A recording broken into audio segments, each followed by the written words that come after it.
Percy Jackson and the Lightning Thief by Rick Riordan. Read by Sav Reeds. Chapter 2. 3 old ladies knit the socks of death. I was used to the occasional weird experience, but usually they were over quickly. This 24/7 hallucination was more than I could handle.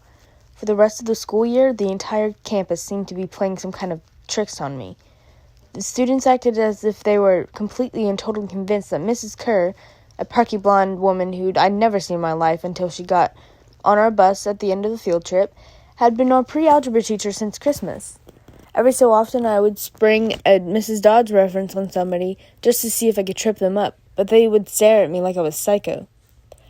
It got so I almost believed them that Mrs. Dodds had never existed. Almost. But Grover couldn't fool me. When I mentioned the name Dodds to him, he would hesitate, then claim she didn't exist. But I knew he was lying.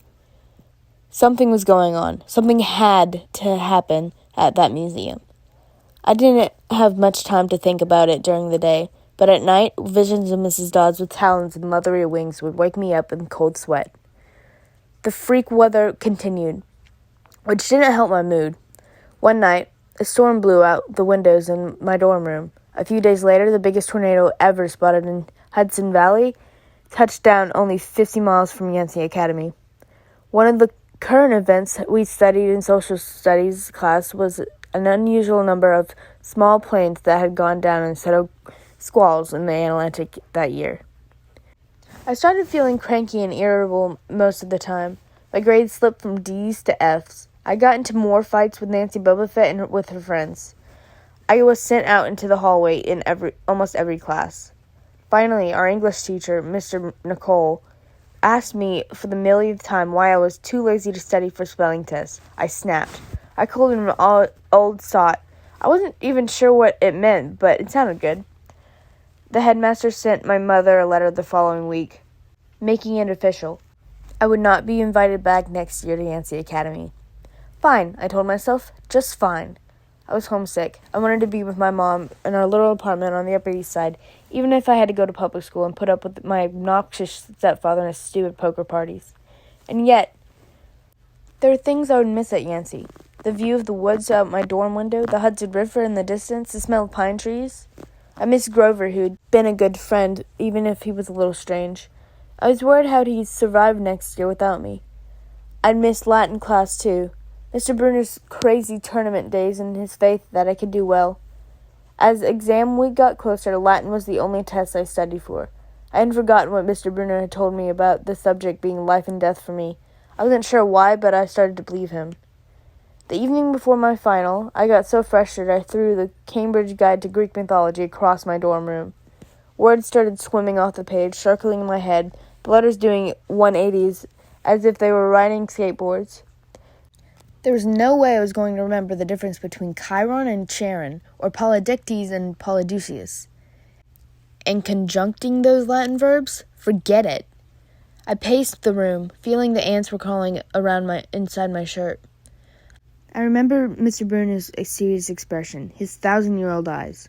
I'll expect only the best from you, Percy Jackson. I took a deep breath. I picked up my mythology book. I never asked a teacher for help before. Maybe if I talked to Mr. Bruner, he could give me some pointers. At least I could apologize for the big fat F I was about to score on the exam. I didn't want to leave Yancey Academy with him thinking I hadn't tried. I walked downstairs to the faculty offices.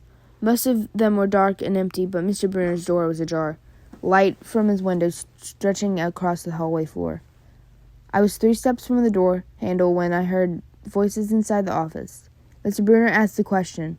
A voice was definitely Grover's, said, "Worried about Percy, sir." I froze. I'm not usually an eavesdropper, but I dare you to try not listening if you hear your best friend talking about you to an adult. I inched closer. "Alone this summer," Grover was saying. "I mean, a kindly one was in the school. Now we know for sure, and they know too. We would only make matters worse by rushing him." Mr. Bruner said, "We need the boy to mature more." "But he may not have time. The summer solstice deadline will have to be resolved without him, Grover. Let him enjoy his ignorance while he still can." "Sir, he saw her." "His imagination," Mr. Bruner insisted. The mist over the students and staff will be enough to convince him that. Sir, I can't fail in my duties again. Grover's voice was choked with emotion. Know what that would mean? You haven't failed, Grover, Mr. Bruner said kindly. I should have seen her for what she was. Now let's just worry about keeping Percy alive until next autumn. The mythology book dropped out of my hand and hit the floor with a thud. Mr. Bruner went silent. My heart hammering, I picked up the book and backed down the hall. A shadow slid across the lighted glass of Mr. Bruner's office. The shadow was something much taller than my wheelchair-bound teacher, holding something that looked suspiciously like an archer's bow. I opened the nearest door and slipped inside. A few seconds later, I heard a slow clop, clop, clop, like muffled wood blocks. Then a sound like an animal snuffling right next to the door. A large, dark shape paused in front of the glass door and then moved on. A bead of sweat trickled down my neck. Somewhere in the hallway, Mr. Bruner spoke. Nothing, he murmured. My nerves haven't been right since the winter solstice. Mine either, Grover said, but I could have sworn. Go back to the dorm, Mr. Bruner told him. You've got a long day of exams tomorrow. Don't mind me. The lights went out in Mr. Bruner's office. I waited in the dark for what seemed like forever. Finally, I slipped out into the hall and made my way back to the dorm. Grover was lying on his bed, studying his Latin exam notes like he'd been there all night. Hey, he said, blurry-eyed. You're going to be ready for this test? I didn't answer. You look awful, he frowned. Is everything okay? Just tired. I turned so he couldn't read my expression and started getting ready for bed. I didn't understand what I heard downstairs. I wanted to believe I had imagined the whole thing. But one thing was clear. Grover and Mr. Bruner were talking about me behind my back. They thought I was in some kind of danger. The next afternoon, I was leaving the 3-hour Latin exam, my eyes swimming with all the Greek and Roman names I misspelled. Mr. Bruner called me back inside. For a moment, I was worried he found out about my eavesdropping the night before. But that didn't seem to be the problem. Percy, he said, don't be discouraged about leaving Yancey. It's for the best. His tone was kind, but the words still embarrassed me. Even though he was speaking quietly, the other kids finishing the test could hear. Nancy Boba Fett smirked at me and made sarcastic little kissing motions with her lips. I mumbled, okay, sir. Mr. Bruner wheeled his chair back and forth like he wasn't sure what to say. This isn't the right place for you. It was only a matter of time. My eyes stung. Here my favorite teacher was in front of the whole class telling me that I couldn't handle it. After saying he believed me all year, now he's telling me I was destined to get kicked out. Right, I said, trembling. No, Mr. Bruner said.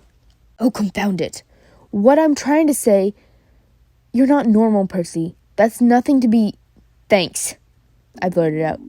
Thanks a lot, sir, for reminding me. Percy, but I was already gone. On the last day of the term, I shoved my clothes into my suitcase. The other guys were joking around, talking about their vacation plans. One of them was going hiking to Switzerland. Another was going cruising on the Caribbean for the month. They were juvenile delinquents, like me, but they were rich juvenile delinquents. Their daddies were executives or ambassadors or celebrities. I was a nobody, from a family of nobodies. They asked me what I was doing this summer, and I told them I was going back to the city. What I didn't tell them was that I had to get a summer job walking dogs or selling magazine subscriptions, and in my free time I'd be worrying about where I'd go to school in the autumn. Oh, one of the guys said. Cool. They went back to their conversation as if I'd never existed. The only person I dreaded saying goodbye to was Grover, but as it turns out, I didn't have to. He booked a ticket to Manhattan on the same Greyhound as I, so there we were, together again, heading into the city. During the whole bus ride, Grover kept glancing nervously down the aisle, watching the other passengers. It occurred to me that he had always acted nervous and fidgety when we left Yancey, as if he expected something bad to happen. Before, I'd always assumed he was worried about getting teased, but there was nobody to tease him on the Greyhound. Finally, I couldn't stand anymore. I said, looking for the kindly ones? Grover nearly jumped out of his seat. What do you mean? I confessed about eavesdropping on him and Mr. Bruner the night before the exam. Grover's eyes twitched. How much did you hear? Oh, not much. What's the summer solstice deadline? He winced. Percy, look. I was worried for you. See? I mean, hallucinating about demon math teachers? Grover, I was telling Mr. Bruner that you maybe are overstressed or something, because there was no such person as Mr. Dodds, and... Grover, you're really, really bad liar. His ears turned pink. From his shirt pocket, he fished out a grubby old business card. Just take this, okay? In case you need me this summer. The card was in fancy script, which was murder on my dyslexic eyes. But I finally made it out something. Grover Underwood, Keeper, Half-Blood Hill, Long Island, New York. 800-009-0009. What's half... Don't say it out loud. That's my, summer address. My heart sank. Grover had a summer home. I never considered that his family might be rich as the others at Yancey. Okay, I said glumly. So, if I want to come visit your mansion... He nodded. Or if you need me... Why would I need you? That came out harsher than I meant it to. Grover blushed right down to his Adam's apple. Look, Percy, the truth is, I kind of have to protect you. I stared at him. All year long, I'd gotten into fights keeping bullies away from him. I'd lost sleep worrying that he'd get beaten up next year without me, and here he was acting like he was the one defending me. Grover, I said, what exactly are you protecting me from? There was a huge grinding noise under our feet. Black smoke poured from the dashboard, and the whole bus filled with a smell like rotten eggs. The driver cursed and limped the Greyhound over to the side of the highway. After a few minutes clanking around the engine compartment, the driver announced that we would have to get off the bus. Grover and I filed outside with everyone else. We were on a stretch of country road, no place you'd notice if you didn't break down there. On our side of the highway there was nothing but maple trees and litter from the passing cars. On the other side, across 4 lanes of asphalt, shimmering in the afternoon heat, was an old-fashioned fruit stand. The stuff on sale looked really good. Heaping boxes of blood-red cherries and apples, walnuts and apricots, and jugs of cider in clawfoot tubs of ice. There was no customers, just 3 old ladies sitting in a rocking chair in the shade of maple trees, knitting the biggest pair of socks I've ever seen.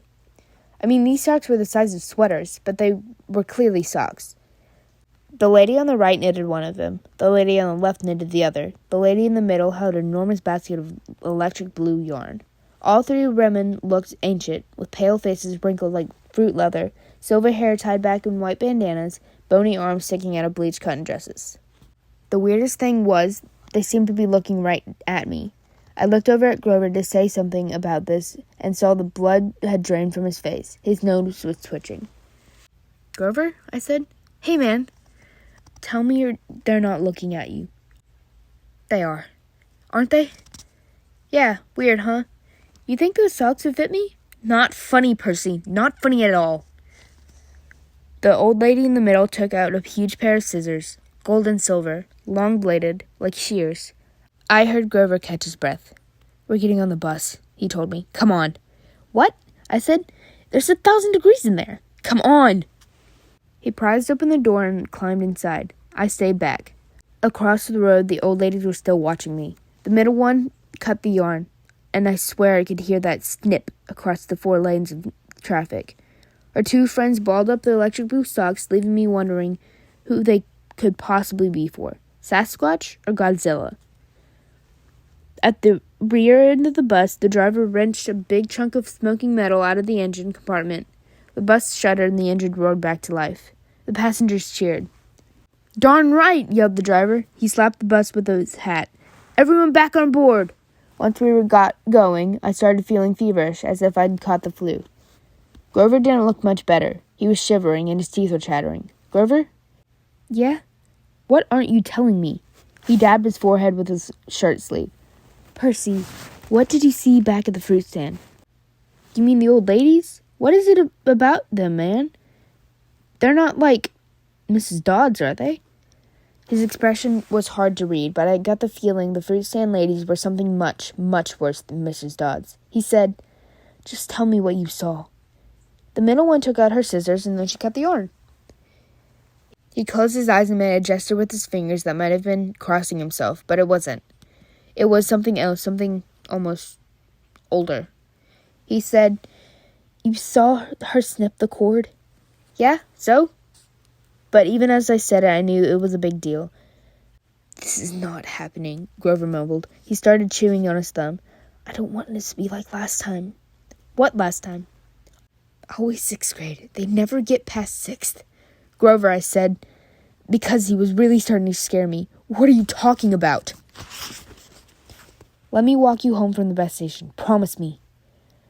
It seemed like a strange request to me, but I promised he could. "Is this like a superstition or something?" I asked. No answer. "Grover, the snipping of the yarn, does that mean somebody's gonna die?" He looked at me mournfully, like he was already picking the kind of flowers that'd look best on my coffin. Okay, that's the end of chapter 2.